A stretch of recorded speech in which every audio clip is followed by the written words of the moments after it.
Cimoooooooo! What's going on, guys? It's Simon. Welcome back to another episode of Competitive Rulings You Need to Know. So for this series, what we do is we bring on a judge who is well known in the Yu-Gi-Oh community to give us some insight into how we can better learn how to play against some of the more competitive strategies. So let's go ahead and introduce our resident judge, Mr. DistantCoder. How you doing, buddy? I'm good. How are you doing, Simo? I'm doing awesome. Why don't you go ahead and introduce yourself for all the people at home who don't know who you are. Okay, so for those of you that don't know who I am, my name is DistantCoder. I'm a Twitch streamer and YouTuber. I mostly do judging on Dueling Book over on Twitch. This is mostly what I do. I stream every week, like 3, 4, 5 days a week, stuff like that. And I just go around taking judge calls, and I'm known for being the rulings guy over on YouTube and on Twitch for Yu-Gi-Oh!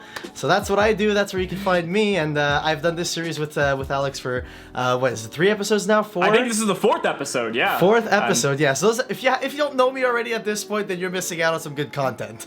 Absolutely, yeah, because on the last 3 episodes, we do a different deck or archetype in each episode, so definitely watch the other 3. I'll have a link down in the description so you can start the playlist from the beginning. But for this episode, we're going to be covering Shadal's and also Shadal Invoked, because that's kind of adjacent. So Shadal's, yeah, like Shadal and Shadal support cards, yeah. Yeah, absolutely. Shadal, one of the most hyped decks at the moment, for good reason. It's very good, and I think it would just be fitting to get everyone up to date on Shadal rulings. Maybe if you didn't play Shadals back in the day when they were last a tier 1 deck, but there's some definitely important things you need to know, whether it's old strategies or new. So let's go ahead and get over to the Dueling Book page here, and we're going to just start going down the rulings, starting with Shadals and how their effects don't trigger when it comes to cost. Yeah, okay, so if you're gonna start off here, you have Super Poly in your hand, don't you? I do, correct. Okay, so say I had a full board of a bunch of Shadal monsters and stuff like that, and you activate Super Poly and you discard your Squamata for cost. So Squamata, as well as all the other Shadal monsters, have this effect that says, discard sent to the graveyard by a card effect. Now, Super Polymerization, the first part of its text says, discard 1 card, semicolon, and when a card's action says happens before a semicolon in its text, other than targeting, it's considered a cost. And when it comes to a cost, it's not the same thing as being discarded by a card effect. So if the Squamata here is sent to the graveyard by the cost of Super Poly, it won't be able to trigger because that's not a card effect. It's a cost to activate a card effect. Yeah, absolutely. There's so many cards that this is relevant for. Twin Twister's another one. I mean, the list can really go on here. So yeah, just there's plenty of cards bear in mind, yeah, make sure your opponent is not triggering their Shadal effects off of cost. So now we're going to go ahead and talk specifically about Shadal Fusion, because this is kind of like the best card in the deck. It's pretty much. This is the big name card in the deck. So for those that don't know how Shadal Fusion works, when you activate it, it's just polymerization. However, if your opponent controls an extra deck monster, you can send monsters from your deck to the grave as the fusion materials. So for this reason, it is a card that is susceptible to being hit by Ash Blossom. Now, I think the first really important thing to know about Ash Blossom is the fact that Ash Blossom only negates the effect of Shadal Fusion. It doesn't negate the activation. So for that reason, because Shadal Fusion says you can only activate 1 Shadal Fusion per turn, if you get met with Ash Blossom on your Shadal Fusion, you won't be able to activate a second one. However, alternatively, if someone activated, say, Solemn Judgment, which specifically negates the activation of Shadal Fusion, you would be able to activate a second one. So when a card like Shadal Fusion says you can only activate 1 Shadal Fusion per turn, if only the effect is negated by Ash Blossom, you won't be able to activate another, but if the activation is negated by Solemn Judgment, you can activate a second one because the activation was negated. Yeah, and this is huge, right? Because that means if the Shadal player has multiple Shadal fusions, being able to activate them back-to-back if their activation gets negated, that's just an absolute blowout in most instances. Yeah, and a lot of times, like, Shadal players will be summoning Mechaba and stuff like that. Because Mechaba negates activations, you can use another Shadal fusion if you have a second one. Sure, and let's talk about some other instances here as well. We want to talk about some older cards just as a basic example here, one of which is Book of Moon. Yeah, Book of Moon. Book of Moon is a really interesting one. So say I had a monster that was special summoned from the extra deck on my field, and you activate Shadal Fusion with the intent of fusion summoning from your deck. But I had a set Book of Moon, and I chain it, targeting my Shadal construct to book it here. In this situation, because even though my Shadal construct, you know that it came from my extra deck, I know that it came from my extra deck, but the game of Yu-Gi-Oh! Does not recognize a monster that is set by a card like Book of Moon to still be coming from the extra deck. So in the situation like this, where you use Book of Moon on it, or use the new Shaddoll trap, I think it's called Resh Shaddoll Incarnation, in the graveyard, you can book your Shaddoll construct, and in this situation, the game doesn't recognize that I still control a monster from the extra deck, so your Shaddoll Fusion will not be able to send monsters from your deck to the graveyard in order to fusion summon. Alternatively, if we used a different card that wasn't Book of Moon, but is another one of those cards that changes things that a card would remember. One of my favorite ones is Farfa. This will banish a monster temporarily. So say last turn I Farfa'd my El Shaddoll construct, and this turn it's now on the field, which was previously summoned from the extra deck, and now has only returned to the field. It wasn't special summoned from banished or something like that. If you activate your Shaddoll Fusion, you'll still be able to fusion summon from your deck, because a monster that's temporarily banished won't forget that it was summoned from the extra deck. So these are pretty much the two cards that are like the token cards of one card being set and one for banishing temporarily. So in the case of Book of Moon, if a monster is set by Book of Moon, it doesn't come from the extra deck anymore. But if a monster gets Farfa'd and returns to the field, it is still considered summoned from the extra deck for the purpose of Shaddoll Fusion. So let's go ahead and move on now. We're going to go and talk about one of the new Shaddoll cards, actually, Reshaddoll Windy. Wendy, excuse me. So this card is really good. Very good Yu-Gi-Oh card. Yeah, so this can summon, this is the one that summons from deck, right? Correct. Yeah, if it's sent to the graveyard by a card effect, you can summon a Shaddoll monster from your deck in face-down defense position. So why don't you go ahead and put a Spellcaster on your field for me? Sure. You can grab one from your extra deck. Yeah, you could grab one from your extra deck, your deck, whatever. So say in this situation, you control a Spellcaster, and I control a face-up, there can be only one. And your Wendy would go to the graveyard for, say, Shaddoll Fusion, or whatever sort of effect, and you want it to trigger the effect. So say you wanted to summon another Spellcaster monster from your deck.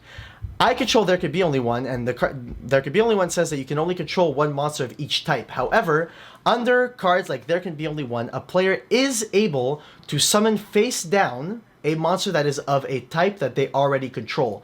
So even though you can only control two spellcasters, because Reshaddoll Wendy summons in face down defense position, you are able to summon one from your deck in face down defense position, even though it's of a type that you already control. So this is a legal action. There was a PDF that was put out by Konami TCG not too long ago about Gozen Match and Rivalry of Warlords, which outlines the sort of things that you can do under these cards, and one of the things that you can do is summon face down of a type that you wouldn't normally be allowed to summon.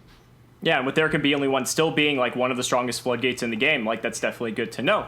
So let's go ahead and move on now to Winda, the other probably the actual best card of the deck. Yeah, Winda's the one, is the reason why people play this deck. It's probably the best floodgate that this deck has. It's pretty strong card.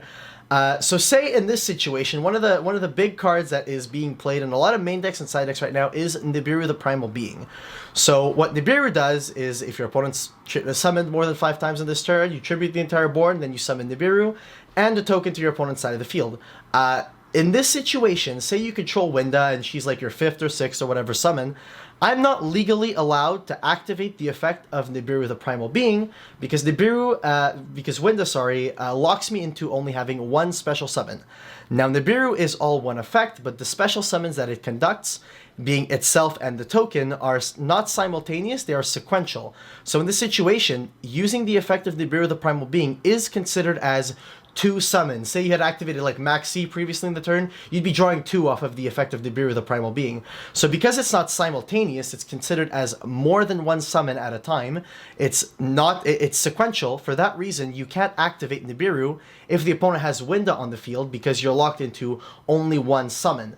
Now, alternatively, there is an interesting interaction that you can have with Nibiru, because a lot of people know the ruling that you can't Nibiru under Winda, but say, for example, you didn't have Winda on your field just yet. So I activate the effect of Nibiru the Primal Being, and you activate as Chainlink 2 your El Shaddoll construct that you have in El Shaddoll Fusion, that you have in your hand to fusion summon the Winda. So say you fusion summon the Winda here, you send the materials, whatever they are. In this situation, because the Nibiru has already been activated, the Nibiru will attempt to resolve as much as possible its effect. So it'll do the first part of its effect, which is tribute as many face-up monsters on the field as possible, getting rid of your Winda, essentially. And then, because Winda isn't on the field anymore, when the second part of Nibiru's effect would resolve, it's going to resolve just fine, and the Nibiru is going to summon a token to the opponent's side of the field. So this is the interaction between Nibiru and Winda, and it's really good to know that if your opponent chains like El Shaddoll Fusion to your Nibiru, that it doesn't stop your Nibiru. It's really a good thing to know, you know? Yeah, absolutely. And this is like a little bit reminiscent of kind of like with the Orcus rulings back in the day, although it doesn't work in the exact same way. But it's kind of like that thing that like if you know that that's by just stacking the chain correctly, that's the result that's going to happen, that can just be make or break when it comes down to whether or not you win a game. And we did have one other thing we wanted to talk about with El Shaddoll Winda, and that's with linking Winda off. So you want to go and cover that? Yeah, okay, so say you've special summoned a monster, like, we'll say you special summon Shaddoll Beast in some way, while you control Winda. So in this situation, I've seen a lot of people that have been attempting to do this, which is, oh, okay, I've done a special summon, but now I want to clear my Winda, and they attempt to link off their Winda and their Shaddoll Beast for another monster. Like, they want to link it off for like a Nightmare Phoenix or something like that. You can't legally perform this action. Because you've already special summoned once, that is as much as you can do while you have Winda on the field, so you cannot attempt to summon again, even if you are using the Shaddoll Winda. So even if you want to try and get rid of your Winda in any way like that, you cannot attempt another summon because you've already fulfilled the one special summon that you can do per turn while you have Winda on the field. And speaking of other extra deck monsters, we also have another new fusion monster, Miss Apcolone, or Apcolone. Yeah. I still cannot pronounce his card correctly, but this card is also very good. Yeah, El Capone. It's a pretty good one, honestly. Yeah, this is a really good card. It's the new one that came out in the structure deck, and specifically the effect that I want to talk to you guys about is the graveyard effect. So if this card is sent to the graveyard, it says you can add one Shaddoll card from your deck or graveyard to your hand, then discard one card. So say you send your Apcolone to the grave for whatever reason, you would want to activate its effect. The thing that I want to mention to you guys is that you can legally use the effect of Apcolone to return an extra deck monster from your graveyard to your extra deck. That is a legal action that you can perform. And when you do so, I know that Apcolone says if this card's at the graveyard, you can add a Shaddoll card from your deck or graveyard to your hand, then discard one card. Because you're not successfully returning a card from your graveyard or deck to your hand, you will not need to conduct the second part of Apcollone's effect, which is to discard.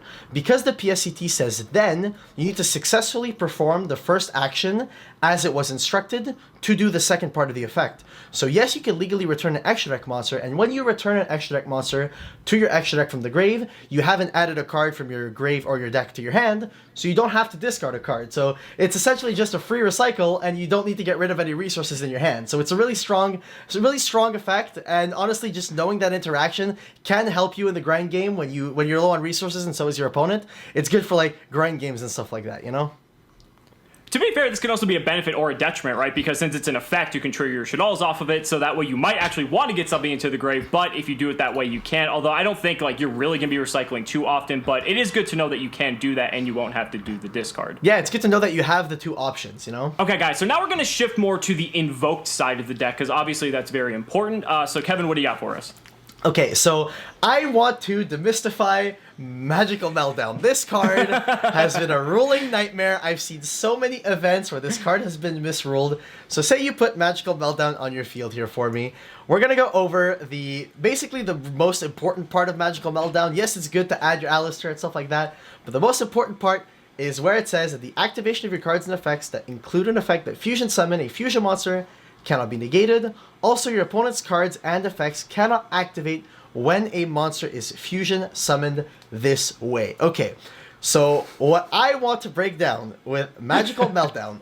So the biggest issue that came up for me that I saw was at the UDS in Tulsa, Oklahoma, where it was ruled that if you activate, say, El Shaddoll Fusion as Chainlink 2 or higher, so like say I activated an effect, whatever, I played the...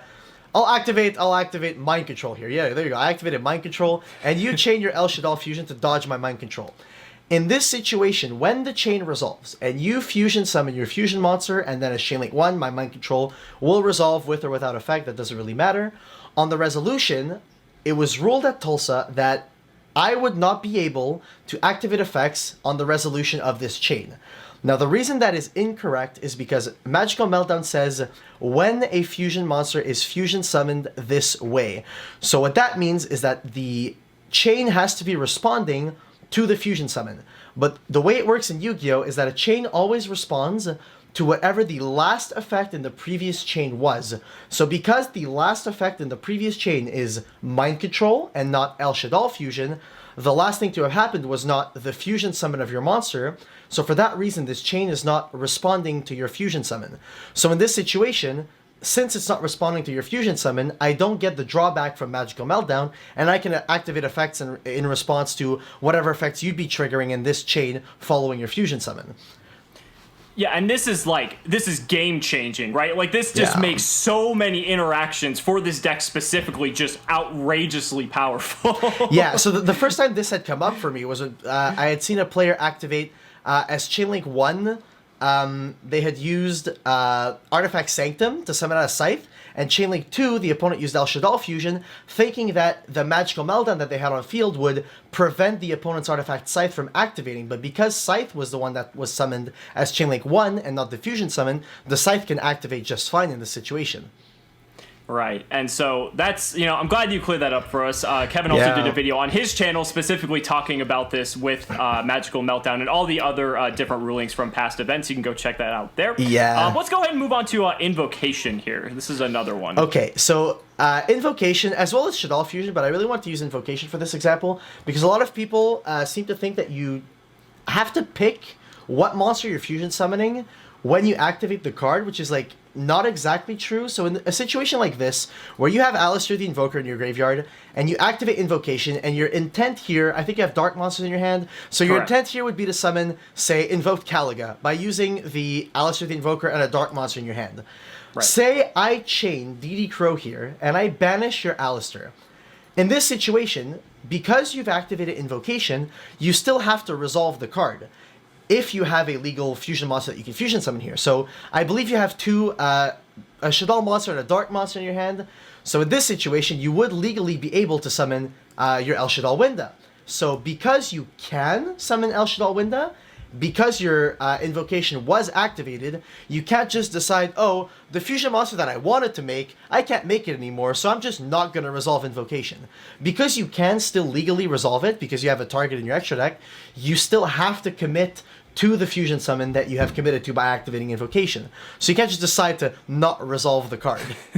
Right, and this has also changed significantly since Shaddolls were last at their prime, because there used to be hand verification as well to prove that you couldn't actually commit to the summon, but now that hand verification has gone away, if your opponent says they can't commit to the summon, you kind of have to take their word for it, unfortunately. Yeah, you just have to believe them. You can't call over a judge and say, hey judge, can you confirm that my opponent doesn't have any monsters in hand that he can use to fusion summon and stuff like that, or can you check their extra deck? That's not something that a judge can do, so don't bother calling a judge over at events for that. Honestly, most judges would probably just get annoyed at you if you did. So yeah, that's not something that you can technically do at an event. All right, guys. So now we're going to cover some more miscellaneous rulings when it comes to the deck, where cards that aren't specifically in archetype, but they're cards that are going to come up for the deck. Super Poly being one of them. So we're going to go ahead and start off with Super Poly. Okay, so Super Poly, there's just one small ruling that I wanted to demystify with Super Poly. So a lot of people know that for Super Poly, you can use your own face-down monsters for Super Poly because you're allowed to use your face-down monsters for fusion summons. However, a lot of people think that you can use your opponent's face-down monsters if you know for a fact what that monster is. So say in a situation where I had sent Rishadol Wendy to the grave to activate a spell card effect or something like that, and it would trigger, and I would summon, say, a Squamata face down to my field. In a situation like this, a lot of players thought that they could activate the Super Poly here to, say, fusion summon a Winda using your construct and my face down Squamata, because you saw that it was Squamata. You know that it's Squamata. I know that it's Squamata. However, the game of Yu-Gi-Oh! Does not recognize that your opponent's face-down monster is a monster that is known to either player. It's no longer public knowledge. So for this reason, in this situation, you can't use my face-down monster with Super Poly. People seem to think that it's public knowledge because you know what the monster is, but as soon as a monster is set on the field, what the name of the monster is, its attribute, its type, and all of its stats and stuff like that, they are not public knowledge in the term in like the game state that we're currently in. So you can't use My Setskomata for your Super Poly here. And right, with Super Poly being one of the most like game-breaking cards, especially in the mirror match, that's really good to know. So now we're going to move on to the extra deck. I think we're going to cover Gravity Controller now. This is one of the decks that actually gets to play this card, and I love it because this card is so cool. So yeah, Gravity Controller. Gravity Controller is a really cool card. Basically, the effect that I want to talk about is how the effect of Gravity Controller sort of clashes with the effect of El Shaddoll Construct.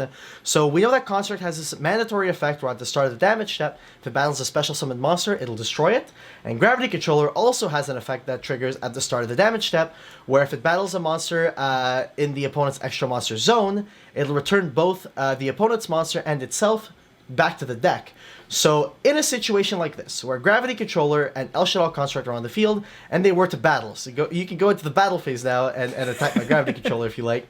And in a situation like this, both effects would trigger. Now, a lot of times I get asked which card wins, because Gravity Controller, if it's not on the field when its effect would resolve, it won't successfully bounce the opponent's monster. So in a situation like this, because El Shaddoll Construct is a mandatory effect, and Gravity Controller is not, whenever Construct and Gravity Controller battle, El Shaddoll Construct is obligated to be Chainlink 1, and Gravity Controller will always be Chainlink 2. So for this reason, because the chain resolves backwards, Gravity Controller will resolve and return both of them back to the extra deck, and the Shaddoll Construct will not successfully be able to destroy the Gravity Controller, like it won't be destroyed from the extra deck or something like that. So in a situation where Gravity Controller and Shaddoll Construct will battle, Shaddoll Construct will never come out on top, will never successfully get rid of the Gravity Controller in a way that the Gravity Controller won't be able to clear the Shaddoll Construct. Power creep at its finest. So let's go ahead and wrap up this section with good old Cross Sheep over here, that $10 rare. Yeah, Cross Sheep. Okay, so there's two things that I want to mention about Cross Sheep. Cross Sheep, when its effect activates, all it does is activate. It doesn't confirm what the monsters that it points to are yet. It confirms what the monsters it points to are on resolution. So for this reason, the monsters that it points to can move around, can be changed, different monsters can be summoned before Cross Sheep resolves. So for this reason, because Cross Sheep has an effect where it can draw 2 cards, then discard 2 if it has a ritual monster that it points to. Say you were to summon a fusion monster where Cross Sheep points to, I would legally be able to activate the effect of Ash Blossom to negate Cross Sheep's effect, because by the time Cross Sheep resolves, a ritual monster could randomly just show up into one of its link arrows. So for that reason, Ash Blossom is a legal activation in response to Cross Sheep. And that's really good, especially if they're going for like the Winda Kaliga setup. I mean, granted, there's probably other points you could have used Ash, but I mean, it's still something that, you know, let's say you like had like Phantasme or something, that could be pretty relevant. Exactly. Now, alternatively, a different kind of interaction that you can have is, say you summon your El Shaddoll Winda, and I chain the wonderful trap card, hand trap, I should say, Watkinetic Puppeteer. In this situation, I could target either your Winda or your Cross Sheep, and what Watkinetic Puppeteer does is it allows me to move one of your monsters to a different main monster zone. So say I was to move your Cross Sheep to your main monster zone here, you wouldn't be able to revive a monster from your grave because Cross Sheep at this point, when it resolves, doesn't point to any fusion monster. Now, I could have moved the Winda to, like, not a zone that Cross Sheep points to. It would have been the same sort of interaction, but because when it resolves, it doesn't point to any fusion monster, the effect of Cross Sheep just resolves without effect, and you don't get to revive a monster. Yep, so buy out Watkinetic Puppeteer now because we're in the new meta. Crazy card! It's amazing! I love this card. Alright guys, and so to finish this up, we want to usually end on something that's really kind of out there, but some of these rulings have actually come up in some instances, so this one's pretty good. So Kevin, what do you got for us? Okay, so basically, I want to talk about how if you're playing a deck, such as like Paleozoic or something like that, that plays Crackdown, you can steal your opponent's Winda and have it stay alive if your opponent summoned it off Instant Fusion. So in this situation, Alex is summoning his Winda off of Instant Fusion. Now we know that Winda has this effect that says it cannot be destroyed by your opponent's card effect. So if he summoned Winda with Instant Fusion, and in the same turn, I use Crackdown to take his Winda. In the end phase, when Winda would be destroyed by Instant Fusion, because at this point it's now my Winda and not Alex's Winda, when Instant Fusion would resolve to destroy the Winda, it'll stay alive because it's now my card being destroyed by an opponent's card effect. So in a situation like this, say you're playing Paleozoic or something like that, and you want to floodgate your opponent with a Winda, if they summon off Instant Fusion, you have Crackdown, you can just take it and be like, okay, I'm just going to keep playing my deck, but I get a free Winda out of it. And as long as it's on your side of the field, because we know that Instant Fusion checks every end phase, as long as Winda's on your side of the field, it won't be destroyed by the Instant Fusion. But if at any point the Crackdown leaves the field and it returns during the end phase, it should be on your field, not on your extra deck, at that point, it should be destroyed by the Instant Fusion because it's being destroyed by your opponent's Instant Fusion, which it's his Winda. As if Crackdown couldn't be any better, right? I love this interaction so much. So much. It's just the best thing. Oh, man. So, guys, that's going to go ahead and wrap up this video. I really hope you learned something. The whole purpose of this series is to help you get better at playing against the top tier strategies. Thank you so much for watching, and we'll see you next time.